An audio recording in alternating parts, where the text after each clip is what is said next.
రెడ్డి సోమవారం భూపాలపల్లి జిల్లాలో పర్యటించారు. ఈ సందర్భంగా కాటారం మండలం నస్తూర్పల్లిలో భారీ బహిరంగ సభ నిర్వహించారు.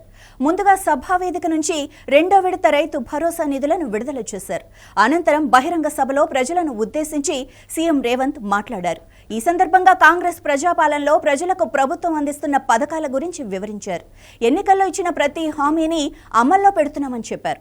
రాష్ట్రంలో 2034 వరకు కాంగ్రెస్ అధికారంలో ఉంటుందని జోస్యం చెప్పారు. అనంతరం బీఆర్ఎస్ గూటికి చేరిన మాజీ మంత్రి జీవన్ రెడ్డి బీఆర్ఎస్ విపక్షాలపై విమర్శలు ఎక్కుపెట్టారు.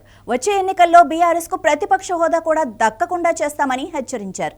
ప్రజాపాలన పోవాలని ఓ పెద్ద మనిషి అంటున్నారని, ఫామ్ హౌస్ లో పడుకున్న ఆయన మళ్లీ సీఎం ఎందుకు కావాలని అన్నారు.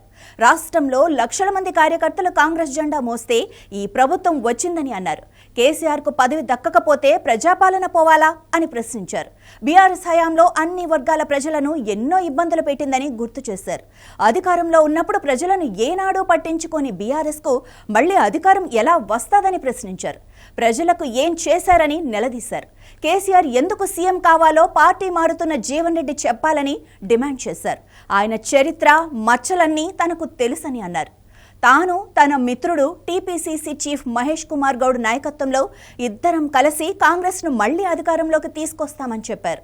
రాష్ట్రంలో ఒక సాంప్రదాయం ఉందని, 1994 నుంచి 2004 వరకు టీడీపీ అధికారంలో ఉంది. 2004 నుంచి 2014 వరకు కాంగ్రెస్ అధికారంలో ఉందన్నారు. తెలంగాణ రాష్ట్రం వచ్చాక 2014 నుంచి బీఆర్ఎస్ 2 సార్లు అధికారం చేపట్టిందని చెప్పారు. తర్వాత 2023లో కాంగ్రెస్ అధికారంలోకి వచ్చిందని, ఇప్పటి వరకు రాష్ట్రంలో జరిగిన అన్ని ఎన్నికల్లో కాంగ్రెస్ గెలిచిందని అన్నారు. ఎన్నికలు ఎప్పుడు వచ్చినా తాను తన మిత్రుడు మహేష్ కుమార్ గౌడ్ కలిసి కాంగ్రెస్ను అధికారంలోకి తీసుకొస్తామని ధీమా వ్యక్తం చేశారు.